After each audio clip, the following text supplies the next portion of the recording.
letting you.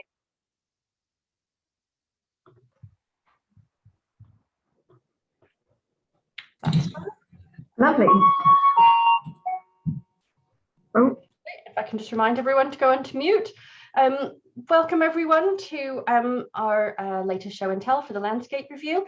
I am not going to say very much more, but I will hand over to Henry and Niamh and the team, who will take you through what we've been doing over the last 2 weeks. Thanks, Anne. So this is the penultimate show and tell in our discovery phase. So in 2 weeks' time, we're looking forward to our end of discovery show and tell, where we'll be talking about all of the things we found, and particularly kicking off then into our alpha. Today, we will give a bit of a recap on the review in terms of what we're overall trying to do and where we've got to in our timeline.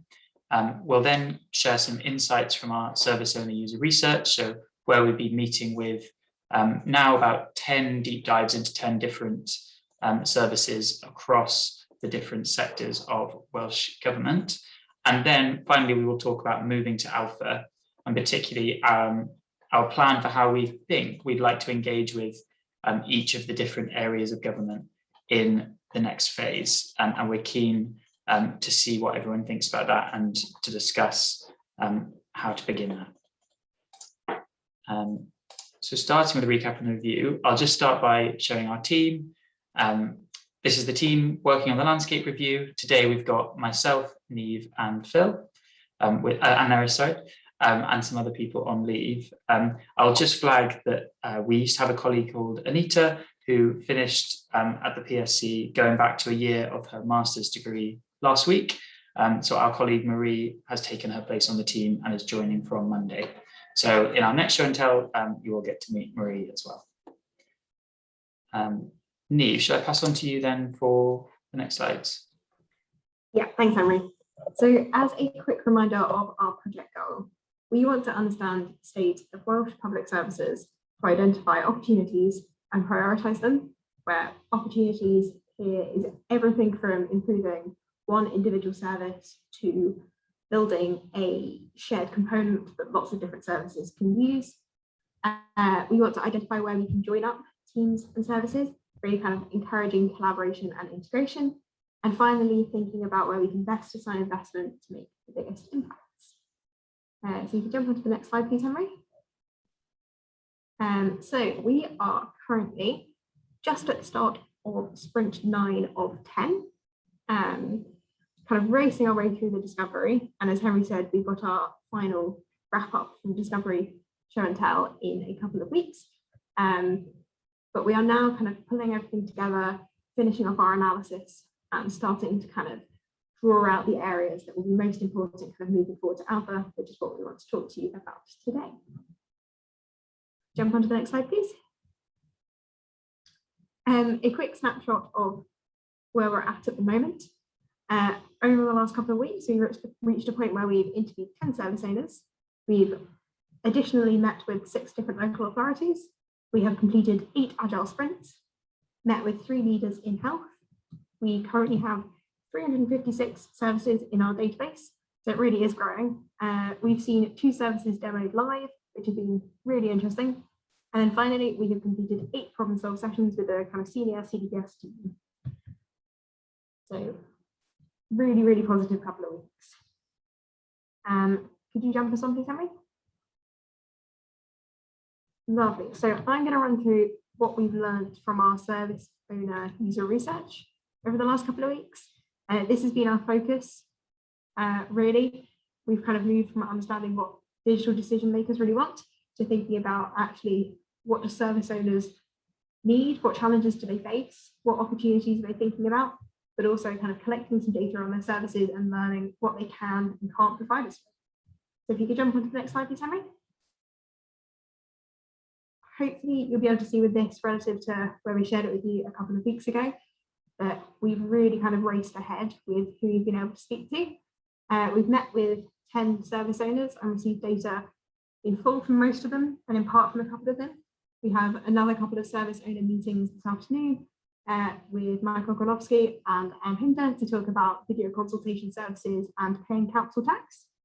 I think it's worth flagging in here that we've spoken to two kind of services that differ slightly from the rest of our sample, with DSPP, which is still very much in development, and also Audit Wales. Although they don't quite fit the same model as our other services, we think they're really interesting and reflective of the variation in services offered in the public landscape, so they've been really good additions. Harry, can you jump us forward again, please? Yeah, I'll just add that we had flagged adult social services from Canolfan Gwasanaethau, but they have actually been in touch with us this morning, so that has moved forward today.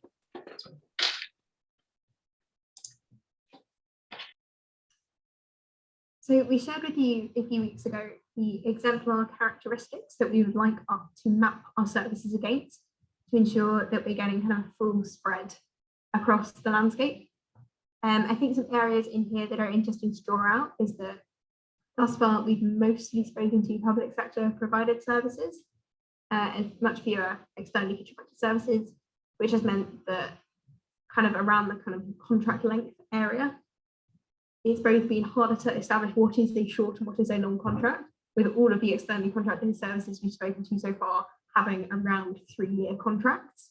But kind of over our next phase of interviews, we'll be thinking about how we can kind of better cover these axes so we've got the full spread across the landscape. And kind of within this, we've had some really, really interesting conversations, and we've seen services kind of at a point where they've gone from being paper-based to being now very highly digitized, to some which have had to digitize over the course of the pandemic, and then some which are still kind of conducted in person, like the counselling services. Lovely, could we jump on again, please, Henry? So we have been putting together some of the insights from these interviews and kind of drawing out the key takeaways from them. So one of the areas we've discussed with our service owners is the challenges they face, and we've tried to draw out a series of common challenges. A key one of these is around staff confidence and skills following digital transformation. So we've heard where services have to kind of rapidly digitize, there's been a lot of nervousness amongst staff that actually they won't have the skills to do their job as well as they used to be able to. Similarly, there's concerns that digitization will create more work, as it will add kind of an extra channel rather than making the existing method more efficient. So we've kind of drawn out as a takeaway here that there's a gap between the current skills that organizations have and the confidence that employees have. And we're thinking about maybe this can be met through specific training or peer support and examples of sharing of best practice. One area that's come up a couple of times is around lacking internal cybersecurity skills. And actually, it was interesting that we heard this echoed at the soccer team meeting yesterday, that this is a real kind of area of priority now. And it's been identified by other people as well that this is a kind of a real focus over the coming years. We've heard that a lot of services need to externally contract their cybersecurity because they don't have the skills to do it in-house. And actually kind of rapidly changing rule systems such as GDPR, if you don't have an internally managed service, often the pace of change can be very slow and you can't keep changing pace with the legislation, which has been a really, really interesting thing to discover. If you could jump on to the next one, please, Henry. We've also been talking to service owners about the opportunities that they want to unlock. So one that's been mentioned several times is around joining up services. So we heard this both from thinking about internal services and external services. So the conversation we had with the team at Business Wales identified that lots of their internal services have increasingly needed to interact, but instead of them being designed in this integrated way, there's been lots of workarounds built to connect them, which isn't always the most efficient. And there's a real desire here to join these up, so it kind of creates this seamless journey that doesn't need a lot of manual intervention.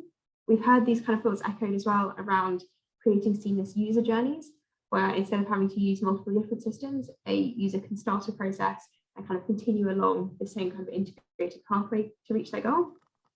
We've kind of reflected on this and thought about how often services have been developed with technology in mind.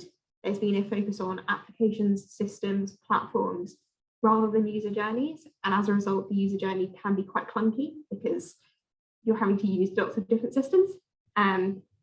So there's kind of a point there around a change in approach towards thinking about user-centered design and using technology to facilitate that, but also one around kind of the importance of integration and the importance of that for an effective user journey. We've heard some interesting points around collaboration and actually how digitization facilitates that. We learned how kind of rapidly counselling services have to kind of move online during the pandemic. And as a result of that, it's meant that they can connect with a broader range of people. It's meant that they can pull in counsellors from different places. It's meant that they can work with different organisations and pull those resources together to deliver a better quality service. So actually, in some ways, digital provides a remit for kind of reducing the geographical limitations that exist and kind of creating more opportunities for collaboration. Then finally, we saw this point again about upskilling as an opportunity rather than a challenge. And we've seen with some teams that there's a real desire to focus on kind of improving the skills of their workforce as a key area of opportunity. So we spoke to service owners who are very focused on kind of the continuous improvement of their service and making sure that the skills of their staff are constantly advancing at kind of the rate of technological change. And as other aspects of life become increasingly digitized, how can they keep pace with that to ensure that they're continuing to deliver a really high quality service? Can we jump on to the next slide, please? So we've had some interesting insights from our survey responses about the data that people can and cannot give us about their services. So of the kind of 8 typical services that we've interviewed so far, we found that all of them can give us the basic information, that some of them have to go away to check the kind of statistics around volume and digitization, that they don't have that information to hand. And actually the largest area where data is either kind of one step away or kind of they don't have access to at all is around cost. We found this tended to be the case with services that were externally contracted and that the service formed one part of a much broader contract. And at that point, it was difficult to kind of disaggregate cost. We had some interesting insight as well from our conversation, which Henry will talk about a bit later, with one of the auditors at Audit Wales, who suggested that they use a lot of Stats Wales' finance data to try and get a greater understanding of cost. So we're thinking about employing this methodology as well in instances where services can't themselves provide data related to cost. We can kind of cross-check and validate. And yeah, kind of around design and delivery, all of that information is known. Around usability is generally known. So typically, services that have been designed over the last 3 to 4 years have much better access to data on their service than ones that were designed and kind of brought into being 10, 15 years ago. As often, once a kind of a model of operation is decided upon, that's just kind of continued and there's less iteration and checking. Whereas for the kind of the services that are coming into being, there are these processes of continuous improvement in place. Perfect. Can we jump into the next slide? We've also had some interesting things that we've been able to pull out of our technology survey. So interestingly, the services that have been able to answer the tech survey map fairly similarly across our axes. However, the responses we've had to the tech survey have shown a hell of a lot of variation. We've been able to kind of pull out a few areas of like common ground within this. So MS SQL servers are used by all respondents. We've learnt slightly more scarily that kind of making changes can be a very lengthy process, taking up to a year on average. And we had one of our respondents express that they needed to create like a mini project in order to bring about change, as it needed like specific resource allocated to ensure that it was kind of carried through to the point of completion. We've learnt that system failures can tend to take a number of days to rectify, although we did see some examples of like kind of really good practice around this, of having systems where they could shift to a different server and services be back online within an hour. So we haven't had a huge number of responses to our technology survey yet. And it's going to be really interesting to continue to see what the data we get into the future reflects and whether it continues to support or either challenge this picture. We're going to continue to develop and iterate our surveys in line with the feedback we get from our users. And it will be interesting to see these areas of kind of common challenge or opportunity or system use that emerge from our future responses. I think we want to go one more slide from me, Henry. Lovely. So there's a few final reflections on the service owner research that we've done so far. We've had really positive feedback on the surveys that we've completed. Even had one service owner describe it as a painless process. So that's definitely a win. But we are collecting feedback every time as we go, and we're continuing to iterate the questions that we're asking and ensuring that good examples are provided that reflect and kind of they line up with each different service owner's understanding of kind of what a service is and what it is within their sector or their particular organizational context. Because we want our survey to be as usable as possible, as it means that we're kind of collecting exactly the right data that we want as well. We've piloted completing multiple surveys within a single meeting. Did that with the lovely people at Platform. And that was kind of a really good trial session for a methodology that Henry's going to talk a bit about later that we're going to employ into our alpha. And so, yes, as I just mentioned there, this was kind of a focus group style. So we were able to kind of complete surveys in parallel and then bring people together at the end to kind of facilitate that kind of like natural discussion and provide for them to provide feedback on our survey together. Lovely. I think that is all from me. So I think I'm handing over to Phil. Thank you, Niamh. I'm just going to talk a little bit about what all of that information means as we move into alpha and what our kind of emerging conclusions are. So we'll come back to you next time we have a show and tell and just make sure that these are still true. But I just want to take a second to kind of think about all of that work which we've done, what can we conclude about it and what can we do about it as we move to alpha to make sure we're getting absolutely the best value and getting you the most useful information we can. So I've got about 6 things which I've kind of concluded so far, or we've concluded as a team. I think that the first thing which is true is that we're getting a good top level picture of the digital landscape as part of the discovery process. We're pretty confident, therefore, that by continuing along these lines, we can fill in more detail at alpha, and that should get us into a position where we understand what are the right things to prioritize effectively. I'm sure you are hearing some of those things from Niamh, so I think we can probably conclude they're not just going to be a kind of a service by service. There are some things which cross-cut across all Wales, and that's a real kind of potential area for us to look further into as well. Another thing which we've learned, which Henry's going to talk about shortly, again, I may well be telling you things you already know here, but because the different organisations and sectors within Wales deliver their services slightly differently, as we get to alpha, we're proposing slightly tailored approaches to each sector to make sure that we're kind of getting the highest possible value from each thing. We'll do our very best to get kind of consistent data across all the different sectors, but Henry's going to talk a little bit about what that means and how we'll work through slightly different approaches to each sector to make sure we get the best data. We've learnt good ways of collecting data efficiently are probably less emailing people and asking them to fill it in, but inviting people to a focus group, explaining what we're doing and asking them to fill in their data live. Henry will talk about that in a bit more detail in a second as well. And then I just want to talk about some of the couple of things which are challenging and things which we need to continue to work on. I think we've met with a great set of mostly digital services and we've learned lots of things from them. At the moment, we're not, because we've only been discovering, we've only done so much so far, these may not be representative of all services within Wales. And so I think as we move to alpha, one of the things we want to do is to ensure that we're capturing not just those who are kind of keen and who are good, but also trying to get some other services as well. So one of the things we're thinking about is an element of random sampling in alpha as well to make sure that we're capturing the true state of the Welsh digital landscape.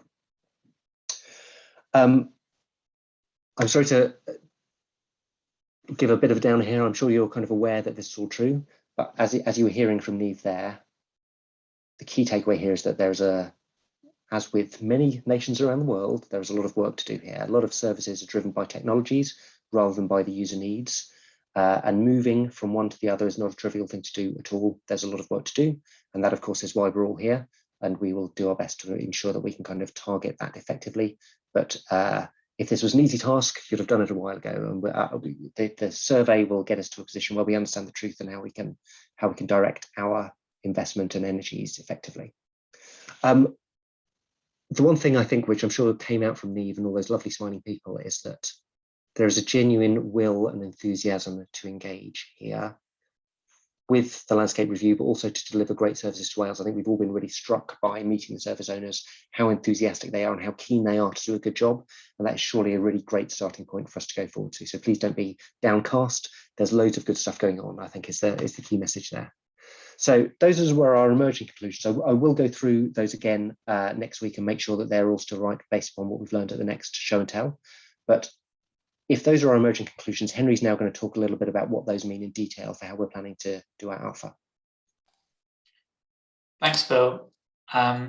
So yeah, as Phil said, I will talk a bit about how we want to get that broader view as we move into alpha and speak to many more services than the 15 that we're aiming to speak to in the discovery.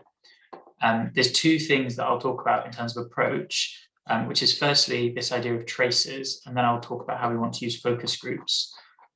So to give a bit of context, we met with Nick Selwyn from Audit Wales, who's recently led the At Your Discretion report, which looked at both discretionary and statutory services within local government across Wales. And he gave us some really helpful advice for how to go about getting really broad input from a really wide range of organisations within a reasonable time frame. And particularly, his advice was we shouldn't expect to get back survey input within about 6 months. The two things then that Audit Wales has moved towards doing that we think make a lot of sense for the landscape review is one, this idea of using traces, where rather than trying to speak to a large portion of all services run by all organisations or something like that, we instead want to look at choosing a sample that we can then take to be representative of wider practice. We'd like to run two traces in parallel. We'd like to try and understand the breadth of services run by individual organisations. So in Alpha, as I'll discuss in a moment, we would like to go and speak to a small number of organisations and understand that full range of services that they deliver. But we'd also like to understand how the delivery of the same types of services varies across organisations. So within the local government example, for example, we're thinking that we'd like to try and speak to someone responsible for an element of social care, of adult social care, across as many councils as we can, which will tell us, by comparing across those, we can get a sense of how delivering the same services varies across Wales. So we're keen to take that tracer approach to get that variety, but also to make this a manageable ask for the service owners that we're working with. The second thing that we heard strongly from Audit Wales was the value in holding focus groups. This is actually very close to the approach that we've taken in Discovery, but we had been considering moving more to sending out an asynchronous survey in Alpha in order to go much broader. What we heard from Audit Wales is the approach of bringing together, for example, 5 people running the same type of service, talking them through what the landscape review is about, and then asking them to complete the survey with us in the room, which gives them an opportunity to ask questions about our questions and to generally have more of a discussion about the challenges together. So that's the approach that we'd like to take going forward. And that might be a focus group for 5 different services within one organisation, or it might be a focus group for 5 different organisations and the teams running the same service within them. And that will be a bit different for each area. So earlier on, we talked about sectors or areas of government. We're not trying to create a kind of mutually exclusive breakdown of government here as like a final output, but for our own purposes of developing an approach for how we go out and speak to organisations, we've been thinking about these 4 areas. So our approach to local government, our approach to health, our approach to the central Welsh government, and then our approach to speaking to sponsored bodies. And we think it's helpful to think about each of these differently in terms of our engagement. I'll now go on to talk about our how we think we'd like to engage with each of these 4 areas during the 10-week alpha. But I would say I would really appreciate any questions or any comments about how we can do this more effectively, particularly for those at the show and tell who are very close to each of these areas. So starting with local authorities, this is where I think the tracer idea is most important. There are 3 ways in which we are keen to engage with local government over the alpha phase. And this is something we tested with Soccerton, with all of the heads of IT yesterday morning as well. The first thing is trying to understand the variety of local government services across Wales. So this is where we'd like to work with a small number of councils to understand the full range of services that they offer to their residents, and to understand whether how this range differs across councils. So where they have particularly developed their own discretionary services that differ. We'd then like to understand differences in service delivery between councils. So this is where we'd like to choose 2 particular services and speak to as many of the leads from as many of those councils as we feasibly can. I think probably we'd be happy if we ended up with about 50% coverage, but we'll be reaching out to everyone, and we hope to get as much input as possible.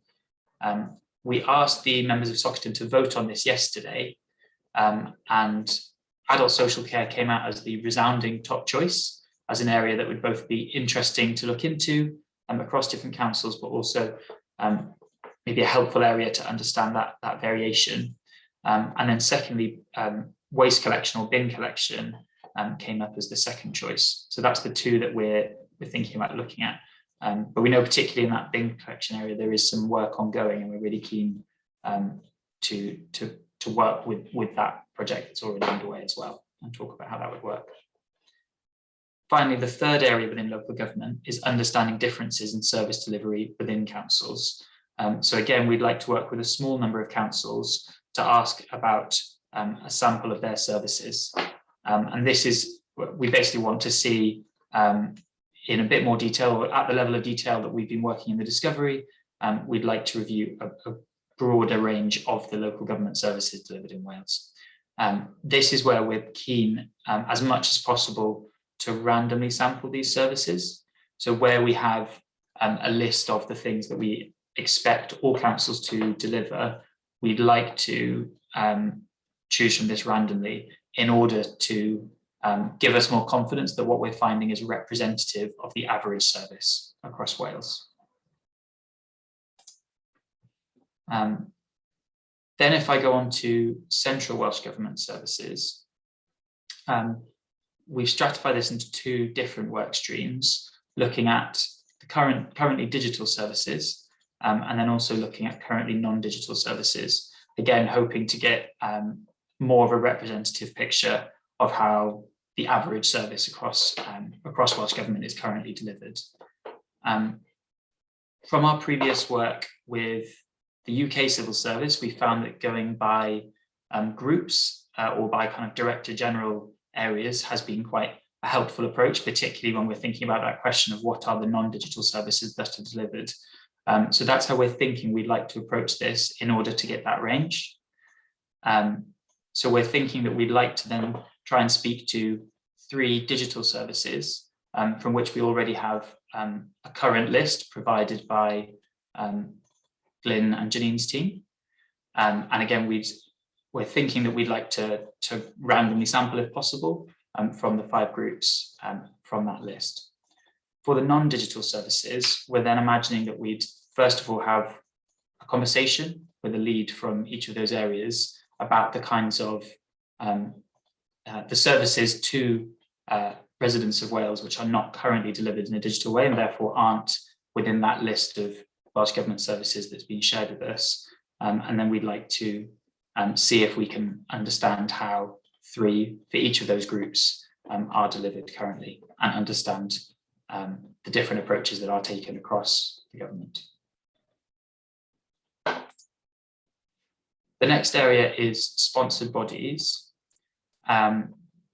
Here we have a hypothesis that that each of the sponsored bodies will have a tighter set of services than we see within local government and Welsh government, and we also in that the scope of the things that they do we expect to be more closely related than the really wide range of things that a local government a local authority delivers for its area. We also expect that the sponsored bodies will, between them each other, deliver very, very different services in very, very different areas. We've already worked with 3 of these sponsored bodies closely in the discovery, and we're really just keen to as the review goes on, to hear from more and more of these sponsored bodies. So we're keen to work with another 5 to understand their services. We think there will be 2 steps to this kind of engagement. We think, first of all, we'd like to have a conversation probably with their more senior teams to understand the range of services that they offer to their users. Then we would like to, for each of those sponsored bodies, we'd like to speak to the more on-the-ground service owners for 5 of their services, in the same way that we have been doing in the discovery. Finally, our suggested approach to health is quite similar to our approach for the sponsored bodies, but we have a bit more of a hypothesis about which organisations we'd like to speak to. So in covering the range of services offered in health within Wales, we're thinking that we'd quite like to speak to one of the health boards, speak to NHS Shared Services, one of the 3 national trusts, and then DHCW, to understand, again, the range of services delivered by their organisation, digital and currently non-digital. And then with them, again, we'd be keen to work with 5 of the services run by each of those organisations to understand them in a bit more detail, and to see where there are both shared approaches and differences in how things are delivered.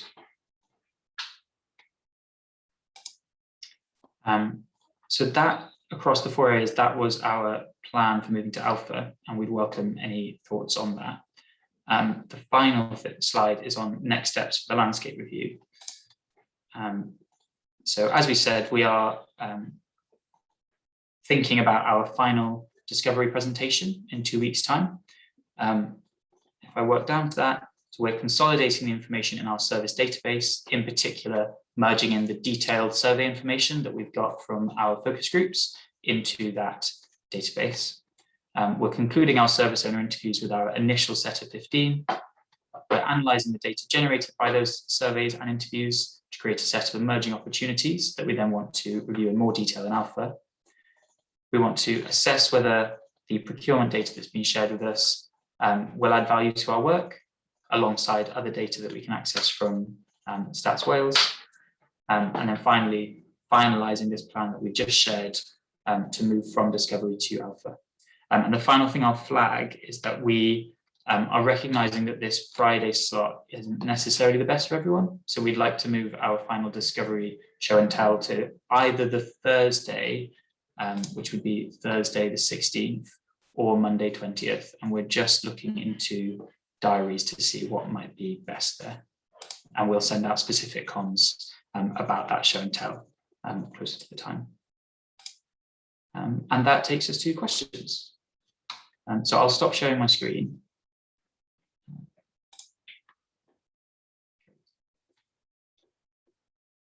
Has anyone who's had an eye on the chat through the presentation got a sense of the order of questions, or should we just go through the chat in order?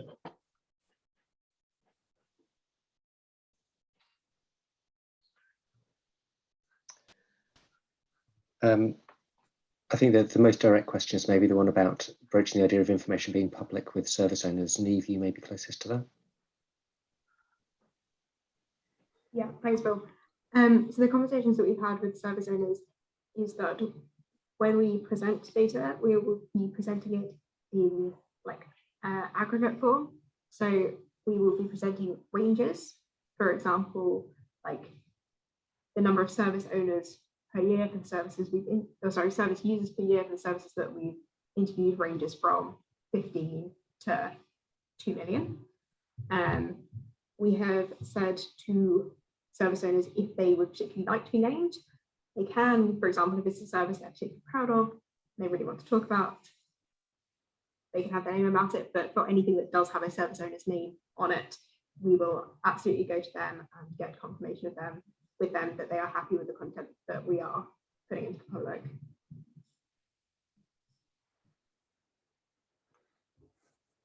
Yeah, thanks for that. Can you hear me? Yeah, sorry, just can you hear me? Sorry, you're very quiet. Coming through quite quiet. Okay, sorry. Yeah, no, thanks for that. I guess I'm just thinking ahead, really. You know, we discussed, I think, during the inception meetings, you know, where do we go with this in terms of transparency and openness? I'm always in favour of transparency, but I know there's a challenge. So it's useful to know what conversations you've been having, and I suspect that's a conversation for another day. Feels like we probably ruled it out in the short term. We'd have to do then a bit more work to go back to them and sort of open this up a bit. Thanks for that.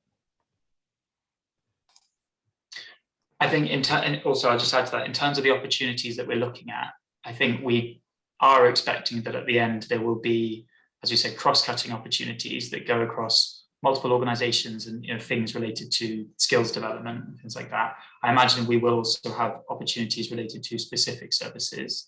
I think where we do have opportunities related to specific services, we'd want to be going back to them to having a deeper discussion about what could happen, who they could work with, and what the next steps might be, which I think at that point we'd want to discuss, you know, how are we sharing it, and where are we writing these conclusions about next steps.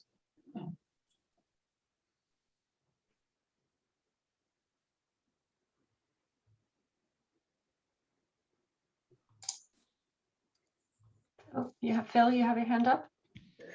Yeah, if it's okay, Anne, and I'm not interrupting anybody with the question, I just wanted to pick up on some of the questions about how we will pick up with people who aren't engaged and how we'll do our best to do that. If it's okay, I'll just spend a minute explaining what our thinking is at the moment.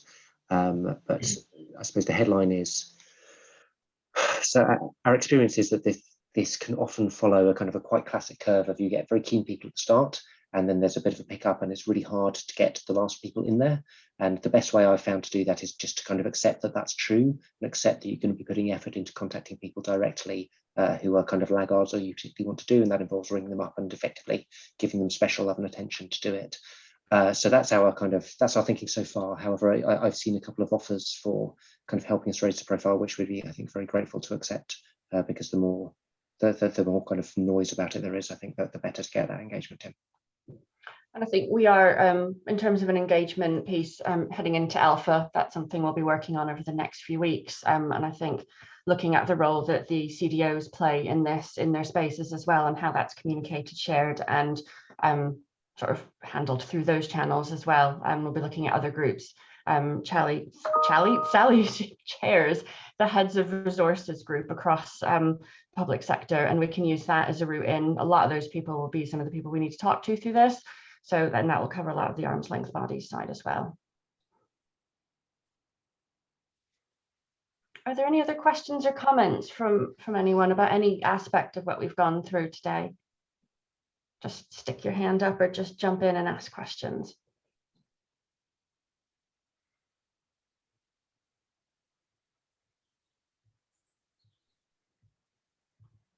I will take the sound of bird noise as there are no more.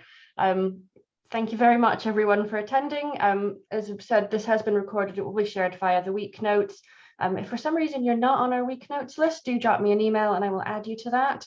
But otherwise, we will see you again in 2 weeks' time. Thank you, everyone. Thank you. Thanks, everyone. Thanks, everyone. I think